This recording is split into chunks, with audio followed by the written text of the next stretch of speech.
आदाब दोस्तों, जैसा कि आप लोगों को पता है कि पंचायत चुनाव के मद्देनज़र हम लोग एक ही कैंडिडेट से बातें करते हैं। एक तो उनकी पर्सनल ज़िंदगी को समझने की कोशिश करते हैं कि उनका बैकग्राउंड क्या है, पॉलिटिक्स में कब से रहे हैं और साथ ही साथ इस चुनाव में उनका विज़न क्या है, लोगों के बीच में जा कर के किन मुद्दों पर वोट मांग रहे हैं, ये भी हम लोग जानकारी जुटाने की कोशिश करते हैं।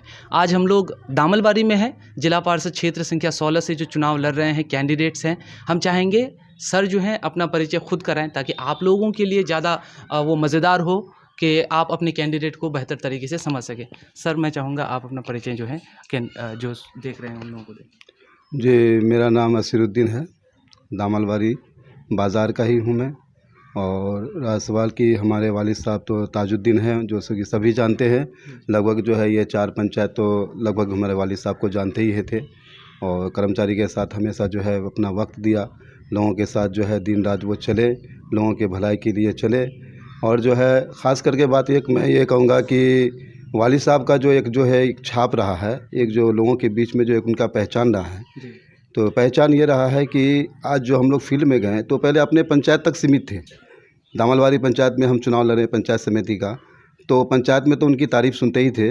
लेकिन जब मैं पहाड़कट्टा और पल्लाबारी, जहांगीरपुर, यहाँ तक कि शीतलपुर साइड से भी लोग जो है कोलथा साइड से भी, मरिया साइड के लोग भी हमारे वालिद साहब को अच्छी तरह से जानते हैं और काफ़ी उनका तारीफ़ सुना। और तारीफ़ सुनने के बाद जो है दिल बागो बाग हो गया कि वाकई अल्लाह उनको जन्नत नसीब करे। और हम भी उनके लिए दुआ करते हैं। सारे लोगों ने जो है उनको बहुत सराहा, चाहा। ये उनके लिए सारे जितने भी लोगों से मेरा राब्ता हुआ, उनको मैं जो है शुक्रिया अदा करना चाहता हूँ कि ऐसे जो है आज हमारे वालिद साहब 2007 में इंतकाल किए हैं। जो आज के दिन में भी उनके कोई वो राजनेता नहीं थे, लेकिन लोगों के बीच में जो एक पहचान उन्होंने बनाया, ये बहुत बड़ी बात है। एक जो है ये एक मज़दूर किस्म का आदमी जो है इतनी पहचान जो बना के रखते हैं लोगों के बीच में, ये बहुत काफ़ी जो है सराहनीय है। तो हम चाहेंगे कि आप जो है चूँकि चुनाव में सीधे तौर पे आप अपने नाम का इस्तेमाल कर रहे हैं, ठीक है? तो आपका पॉलिटिकल बैकग्राउंड क्या है और कब से पॉलिटिक्स में हैं, या फिर आपको ये इस बात का कब एहसास हुआ कि पॉलिटिक्स में आना चाहिए? देखिए 2001 में चुनाव हुआ तो उस वक्त किसी कारणवश मैं घर पे नहीं था। उस वक्त जो है पढ़ाई के बाद जो है मैं बाहर चले गया। और उसके बाद 2006 में जब चुनाव हुआ तो 6 से ही जो है मैं चुनाव लड़ा पंचायत समिति का। उस वक्त मेरे जो है वालिद साहब जिंदा थे। तो 2006 में लड़ा, उसके बाद 2011 में लड़ा, वो 2016 में लड़ा। तो कंटिन्यू पंचायत समिति का चुनाव में लड़ते रहा। और जो फ़र्क जो देखा मैं लोगों का जो है, स्टार्टिंग में शायद हमको कम समझे, उसके बाद जो काफ़ी जो है हम जो है कंपटीशन दिए लोगों को। मेरा कंपटीशन रहा दूसरे कैंडिडेट के साथ। उसके बाद जो है तीसरे राउंड में जो आए तो हम लोग का हार्ड कॉन्टेस्ट हुआ, जिसमें जो है हमारे जो है दूसरे प्रत्याशी को कामयाबी मिली। और लोगों का जो एक दिल जीतने का काम है, चुनाव हम ज़रूर ये हुए, पराजय हुए, लेकिन लोगों का जो है प्यार और मोहब्बत मेरे साथ रहा। और जो है वो जज्बे को मैं सलाम करता हूँ कि मेरे साथ जो है बिल्कुल और जुनूनी और आशिकी लोग हमारे साथ रहे, हमेशा जुड़े हुए शुरू से ही। जी। अगला सवाल हमारा ये होगा कि एक काफ़ी तल्ख़ टाइप का होता है ये कि आखिर असीरुद्दीन साहब को क्यों लगता है कि और भी कैंडिडेट्स हैं और उनमें असीरुद्दीन साहब एक बेहतर ऑप्शन है? वो क्या खासियत है आप में? आप ही क्यों चुना जाना चाहिए, अगर हम पूछें, या जनता का ये अगर सवाल हो कि आप में वो क्या खासियत है कि आपको लोग चुनें? देखिए खासियत अपनी तारीफ़ तो अपने आप तो करनी भी नहीं चाहिए, क्योंकि खासियत जो है आपकी तारीफ़ अगर कोई दूसरा आदमी करे तो अच्छा लगता है ना। रहा सवाल लोगों को मोटिवेट करने के लिए कि भाई हमारे अंदर ये है जो आपकी मदद हम कर सकते हैं, तो होता है ना। देखिए हम लोग जो ख़ास करके मैं जो चल रहा हूँ इलाके में, जो भी मामला लोगों के साथ होता है, कोई मैं नेता भी नहीं हूँ ना कोई प्रतिनिधि हूँ, लेकिन लोग जो हमें जो है बड़ी ऊंची निगाह से देखते हैं। लोग जो है हमको मतलब जो है इस तरह से सराहते हैं कि मैं उसका जो है जितना शुक्रिया अदा करूँ कम है। किसी पद में नहीं रह करके भी लोगों के मामलों में हमें याद करते हैं, लोगों के समस्या कोई बात हो जाता है उसमें हमें याद करते हैं, और मैं अपना पूरा वक्त उनके साथ में देता हूँ। अब हमारे जो है बहुत सारे मेरे दोस्त हैं, बहुत सारे मेरे फ्रेंड हैं, मेरे चाहने वाले हैं, बम्बई में हैं, कोई दिल्ली में हैं, कोई शिमला में हैं। वहाँ से हमको ये जो है लोग जो है फ़ोन करते हैं हमको कि असीर भाई हाल चाल जानते हैं, खबर लेते हैं, क्योंकि ये मोहब्बत वही है जो खासियत की बात आप बोले कि हमें क्या खासियत है, ये खासियत है कि लोग प्रदेश में रहते हैं ज़्यादातर और घर में घर परिवार रहते हैं, उस जगह जा कर के हमें बुलाते हैं, इनवाइट करते हैं कि कोई मामला हो गया, ख़ास करके कोई पति पत्नी का मामला हो गया या आपसी जो है कोई विवाद हो गया या ज़मीनी विवाद हो गया, इस तरह का मामला जो आता है तो मैं वहाँ जा कर के निष्पक्ष बोलता हूँ। मेरी ये खासियत है कि निष्पक्ष बोलता हूँ और हक जो होता है वो बात करता हूँ, है ना, और हक बोलना भी चाहिए लोगों को। बस ये जो है आज ये दौर में जो एक उत्साह है, एक लोगों के अंदर में जो उमंग है, हाँ, और जो है लोग जो है चाह रहे हैं कि नहीं एक असीर भाई जो है, आज मैं क्षेत्र संख्या 16 से जिला परिषद में लड़ रहा हूँ, लोग चाह रहे हैं कि असीर भाई जीते और लोगों में एक जुनून देखा गया है। इलाके में मैं 8 पंचायत का दौरा किया, लोगों में जो एक जुनून देखा और ये जुनून एक सैलाब की तरह मैं देख रहा हूँ कि अल्लाह तबारक ताला अगर चाहा तो इंशाअल्लाह अच्छा खासा वोट से लीड मिलेगी, जीत मिलेगी। ये एक जो है अनुमान किया जा सकता है, देखा जा सकता है और सब तो अल्लाह के हाथ में है ना।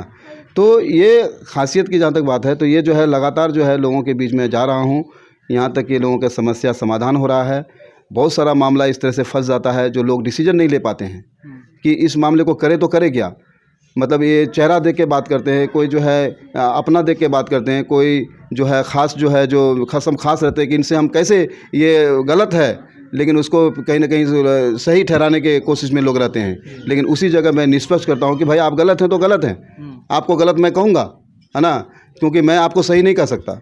इसलिए सही नहीं कह सकता कि दूसरे तरफ भी आदमी जो है उसको इंसाफ चाहिए, उसको जो है इंसाफ की तलाश है, आप पर उम्मीद है ना, कि आप जो है हमको कहीं ना कहीं इंसाफ दिलाइएगा, ये उस पर उम्मीद लगा हुआ रहता है। और उस जगह जो है आप एक रिश्तेदार देखिएगा, एक ताकतवर इंसान देखिएगा तो क्या होता है कि उनका हौसला टूट जाएगा, इंसाफ का बात ख़त्म हो जाती है तो उनका हौसला टूट जाएगा और कल आपके पास वो नहीं आएगा, वो दूसरा दरवाज़ा खटखटाएगा। जब दूसरा दरवाज़ा खटखटाएगा तो आपकी अहमियत कहाँ रह जाएगी, आपकी अहमियत इस मामले में नहीं रह जाती है। तो इसीलिए आज जो एक उत्साह है, उत्साह सिर्फ इस बात लेकर के है कि भाई असीर भाई अगर किसी न किसी पद में रहेगा, कहीं ना कहीं हम उससे काम लेंगे, है ना, कहीं ना कहीं वो हमारे काम आएंगे बिना हिचक। और किसी पर पास खुल करके उतना बात नहीं रख पाते हैं जो कमज़ोर वर्ग के लोग हैं, हाँ, और हमारे पास जो है खुल के लोग बात करते हैं। और लोग जो है देखिए चुनाव के मैदान में ख़ास करके लोग देखिएगा, आप अक्सर देखे होंगे भाषणों में, सभाओं में, हाँ, सोशल मीडिया के ज़रिए गरीबों की बात करेंगे कि मैं गरीब के लिए ये करूँगा, मैं गरीब के लिए वो करूँगा, गरीब के लिए वो करूँगा। जहाँ गरीब को भला करने की बात आती है, गरीब को इंसाफ दिलाने की बात आती है, गरीब के हित में खड़े रहने की बात आती है तो वो नहीं रहते हैं सर, उस समय वो समय पल्ला झाड़ देते हैं, मजबूती को चुनते हैं। और उस वक्त जो है ये असीर वाहिद शख्स ऐसा है जो गरीब के हित के लिए खड़ा रहता है कि मैं खड़ा हूँ, इंशाअल्लाह आपको जो है हमसे जो है उम्मीद रखिए और आपके साथ मैं खड़ा हूँ, आपको कोई कमज़ोर नहीं, आपको कोई दबा नहीं सकता है।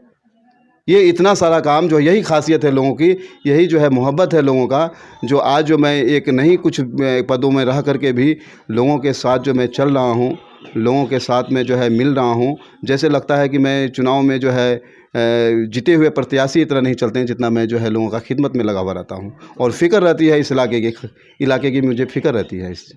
अगला सवाल हमारा ये होगा कि जब कोई कैंडिडेट चुनाव में लोगों के बीच पहुंचते हैं तो उनके पास एक एजेंडा होता है, चाहे वो 2 ही कलम का हो।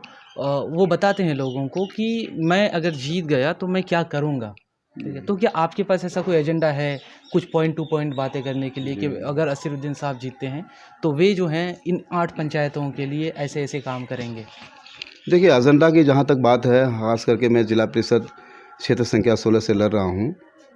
एजेंडा की जहाँ तक बात है कि हमारा ये एरिया बैकवर्ड है विकास के मामले में। क्षेत्र संख्या 16 का ये हाल है कि कटाव से ज़्यादा जुड़ा हुआ इलाका है। नदी डोंक नदी से कटाव से लोग जूझ रहे हैं। आप रतुआ का साइड ले लीजिए, आप जो है ये हल्दंगा का साइड ले लीजिए, आप जो है जो करके धुमनिया का साइड ले लीजिए। हर साल जो बरसात के मौसम में कहीं ना कहीं एकड़ों ज़मीन कट के चले जाता है। और इस चीज़ को जो है एक जिला परिषद का जो एरिया रहता है, एक क्षेत्र रहता है, उसको एक सर्वे करके उस इलाके के बारे में उच्च स्तर पर जो पदाधिकारी हैं उनको अवगत करानी होती है ये अवगत करानी चाहिए, वो जिम्मेवारी जिला परिषद की होती है। और बार बार है ना, ये उनका जो है उनकी जिम्मेवारी होती है कि भाई आप अवगत कराएं कि ऐसा मामला है, एकरो जो है ज़मीन जो है कट करके जो है नदी में जा रहे हैं, किसान करेंगे क्या? वो तो बालू बन जाएगा सर, उसमें खेती नहीं होगा। यहाँ तक कि लोगों का मैंने देखा है कि वो साइड में घर जो है बह के चले गए हैं, लोग जो है भाग करके आगे दूसरे इलाके में जो है घर बनाए हैं। तो ये सब समस्या है लोगों का, ये सब समस्या जो बुनियादी जो मामला है ये कोई उठाते नहीं है सर। जो बुनियादी मामला है इसको लेना चाहिए। जिला परिषद जीते, आज तक वो सब लोग जीते जो जीतने के बाद इलाका क्या लोगों का खबरगिरी भी नहीं लिए, किसी मामले में नहीं रहे। हम लोग इस बाज़ार में रहते हैं, हम किसी पद में नहीं रहें, लेकिन उसके बावजूद भी हम लोगों को यहाँ बहुत सारा चीज़ में खड़े रहना पड़ता है लोगों के साथ। मार्केट है, लॉकडाउन में आपने देखा कि क्या क्या इस जगह में हुआ। आपसे मैंने रब्ता किया कि सोहेल भाई आइए देखिए, साफेसल भाई इस तरह से मामला है, लोगों को परेशान किया जा रहा है, डंडे चल रहे हैं क्या वगैरह, ये सब सारा चीज़ आपको बताएं। तो आप भी कहीं ना कहीं इससे जानकारी हैं, आपको भी पता है इस सब बारे में, आप भी जो है समझ लीजिए कि सोशल मीडिया का इससे जुड़े हुए हैं और सारा काम करते हैं, लोगों की समस्या आपको भी कहीं ना कहीं जहन में है सारा चीज़। तो ये सब चीज़ मामला जो कटाव का जो मामला है ये बड़ा समस्या इलाके का। तो मैं चाहूँगा कि अगर मुझे कामयाबी मिलती है जिला परिषद में, मैं कामयाब हूँगा, तो पहले मैं डोंक नदी का जो मामला है, धुमनिया में गया वोट मांगने के लिए। धुमनिया का मैंने देखा कि सड़क जो है बहुत जंजर बना हुआ है, जैसे लगता है कि आज़ादी के बाद कभी काम ही नहीं हुआ है। आप देखिए बेलवारी का मामला देखिए, बेलवारी में गया वोट मांगने के लिए, वहाँ से जो लोगों से रब्ता किया तो लोग बोलता है कि भाई अभी तो बाबू तुम सूखा है, सो बोल के तुम यहाँ बेलवारी तक पहुँच गए, और काश तुम बरसात के वक्त आते तो आ नहीं पाते। हमारे बच्चे जो है वो सही से स्कूल नहीं पहुँच पाते हैं, यहाँ तक कि जो घर से निकलते हैं तो उसको पैंट खोल करके तब जा करके रोड में जा करके वहाँ जा करके पैर धो करके तब पैंट पहनना पड़ता है। ये हाल है सर। तो ये सब रोड तो सर्वे करा करके जो है किसी जिला परिषद को देना चाहिए था, है ना। अब मान के चलिए कि एमएलए साहब है, वो तो आपको जा करके पटना है असेंबली में अपने बात को उठाए रखेंगे, तो उनका तो बड़े ओहदे का काम है, वो अपने जो है पटना आना जाना उनका काम है। लेकिन आप जो है कि जिला परिषद को अवगत उनको भी करा देना चाहिए। एमपी साहब है उनको भी अवगत कराइए। भाई 500 से आबादी जो जुड़ा हुआ जो इलाका है, गांव है, उससे आप प्रधानमंत्री आप बना सकते हैं, और मान के उससे कम अगर है तो मुख्यमंत्री से पास करवा सकते हैं। तो ये सब चीज़ को जो है करना जिम्मेवारी है, एक जिला परिषद की जिम्मेवारी है। आप घर में बैठे रहिएगा वोट लेकर के, तो कैसे इलाके का भला होगा? पहले बताइए। इलाके का भला के लिए, डेवलपमेंट के लिए तो काम करना चाहिए ना। कौन करेगा सर? ऐसे नेता आज तक हमने नहीं देखा कि कोई ज़मीन से जुड़ा हुआ हो, है ना, और लोगों के बीच गया हो, लोगों को समस्या को जो है देखा हो। और अगर देखा होता, आप आ जाइए, मैं कुमारभिटा गया, कुमारभिटा के लोगों का कह रहा है कि मैं जहांगीरपुर, मेरा बच्चा सब पढ़ने के लिए जाता है, आप पैदल नहीं चल पाइएगा बरसात के वक्त, इतना जो है चिकनी मिट्टी है और रास्ता का जो हाल है, वो कह रहा है कि आज तक काम नहीं हुआ। यहाँ पे बार बार बोलते रह गए, वो काम नहीं हुआ। ये कुमारभिटा बगल में है, आप देख सकते हैं कि आप जो है वो रोड जोड़ जाना चाहिए। इलाके में जिस जगह रोड का पूरा जाल बिछ गया, ये सब मेरा इलाका में क्यों काम नहीं हुआ? ये सब सर्वे करके देना चाहिए। अब सर्वे तो आप मान के चलिए एमपी साहब या एमएलए साहब तो नहीं करेंगे ना। ये जो हमारे जो है पंचायत प्रतिनिधि जो है हमारे जिला परिषद के, खास करके इनको इस इलाका उनके साथ में पड़ता है, तो उन लोगों को देना चाहिए सर्वे करके। अब तक दिए नहीं, जिसकी वजह से ये सब काम हो नहीं पाया। यही सब समस्या है, यही सब है। तो एक और इसमें हम जोड़ना चाहेंगे, क्योंकि पूरे प्रखंड में 22 पंचायत ही है सिर्फ, और 8 पंचायत क्षेत्र संख्या 16 के अंतर्गत आता है।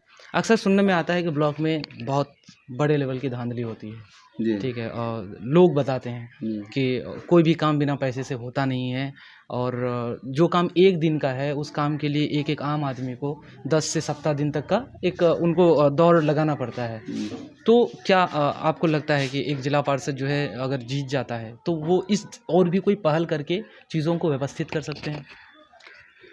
देखिए, अगर जिला परिषद, पहले तो आप मान के चलिए कि आप जो चुनाव करीब आ गया, अब कल तो वोटिंग है, और रहा सवाल कि अल्लाह ताला अगर कामयाबी देता है तो रहा सवाल कि अवाम अगर कोई शिकायत अगर करता है कि ऐसा ऐसा मामला है, हमें कोई जो है लूट रहा है, या इस तरह का कोई सामने मामला अगर आता है, अगर शिकायत करेंगे, तो असल बात क्या है कि शिकायत तो करते हैं, लेकिन उन्हीं के पास जब लिख के जो लेन देने का बात अगर होगी तो आपका पल्ला झाड़ के भाग जाएंगे। एक होता है कि आपको कोई लूट रहा है, या आपसे जो है ज़बरदस्ती कोई पैसा ले रहा है, या आपको जो है दबा रहा है ना, कि भाई आप जो है इस तरह से एक तरफ बोलते भी हैं कि हमसे घूस ले लिया, है ना, हमसे जो है 2,000-4,000 रुपया घूस ले लिया। तो लिख के कौन देगा सर? आप घूस आपसे लिया है, 2 लाइन लिख करके आप ना दीजिएगा। कंप्लेन नहीं करना चाहिए। कंप्लेन नहीं करना चाहते हैं, मतलब जुल्म जो है आप बर्दाश्त करिएगा, जुल्म करेगा बर्दाश्त करिएगा। और जुल्म बर्दाश्त करना आपका जो है आप आदत बना लीजिएगा तो अब क्या करेगा? जनप्रतिनिधि को बदनाम कीजिएगा, वो कुछ नहीं किया। आप लिख के दीजिएगा तब ना कोई एक्शन, तब कोई उसमें एक्शन होगा। पदाधिकारी के पास हम लोग जाएंगे कि भाई आपका देखिए इस तरह से ऐसा हो रहा है। तो 2 लाइन जब तक आप लिख के नहीं दीजिएगा तब तक उस पर आप आवाज़ नहीं उठाइएगा, तब तक कुछ नहीं हो सकता है। अगला सवाल हमारा है कि असीरुद्दीन साहब ये जो पूरी लड़ाई है जिला परिषद की, उसमें अपने आप को कहाँ पा रहे हैं? देखिए लड़ाई यही तो अवाम ही इसका फैसला करेगा। अब हम कह दें कि नहीं भाई हमारी लड़ाई किसी से नहीं, ये इलेक्शन है। अब इलेक्शन में सामने वाला भी किसी को कमज़ोर नहीं समझना चाहिए, है ना। अब अवाम इसका फैसला करेगा। अवाम अब जिसको बनाना है, जिसके सर पे सहरा बनेगा वही बनेगा, है ना। हम लोगों की तो समझ लीजिए कि कोशिश है। लोगों के बीच हम लोग गए और बहुत जो है उत्साह और बहुत ही जुनून लोगों का देखा गया। बदलाव का तो भावना है, बदलना तो चाहते हैं बहुत ज़बरदस्त। आप देखिए क्या होता है आगे चल करके। आखिरी सवाल हमारा ये होगा कि अगर आप अपने वोटर से, इलाके के लोगों से कोई अपील करना चाहें तो कर सकते हैं, पद वगैरह या सिंबल वगैरह के साथ बता सकते हैं। जी, मैं तो अपील यही करना चाहूँगा कि असीरुद्दीन ख़ास करके दामलवाड़ी बाज़ार का मैं एक बार कम से कम मेरे बारे में ज़रूर जानें, मेरे बारे में पता भी करें कि भाई असीरुद्दीन व्यक्ति है, काफ़ी नाम सुने हैं इनका, और जो है ये व्यक्ति कैसा है। और हमारे बारे में एक मोबाइल उठाने की ज़रूरत है, एक कॉल बात कीजिएगा, सिर्फ 1 मिनट या आपका 1.5 मिनट का वक्त लगेगा, जानिएगा और इंशाअल्लाह मेरे बारे में लोग अच्छा कहेंगे तो मुझे वोट कीजिएगा। क्योंकि ये कोई छुपा हुआ बात नहीं है कि मैं कोई छुपा करके आपके बरगला के या बहका के वोट लेने वाला आदमी नहीं हूँ। जानिए और जानना भी चाहिए। कोई भी कैंडिडेट के बारे में पहले पता कीजिए कि वो आदमी इस लायक है, जो जिम्मेवारी उनको देने जा रहे हैं, ये जिम्मेवारी वो जो है चलाने के लायक अगर है तो उनका साथ देना चाहिए। हाँ, उनका साथ देना चाहिए और उसको जो है जिला परिषद का जो है ये जो है जिम्मेवारी उनको दे। और मैं तो ये कहूँगा कि मेरा एक ख्वाहिश है कि एक जो है अवाम की खिदमत इस तरह से किया जाए ताकि उनको जो है कोई भी दरवाज़ा खुला ही रहना चाहिए, दरवाज़ा कभी खटखटाना ना पड़े, मेरा ये कहना है जी। और जी ये मेरा कहना है। बहुत बहुत शुक्रिया। जी बहुत बहुत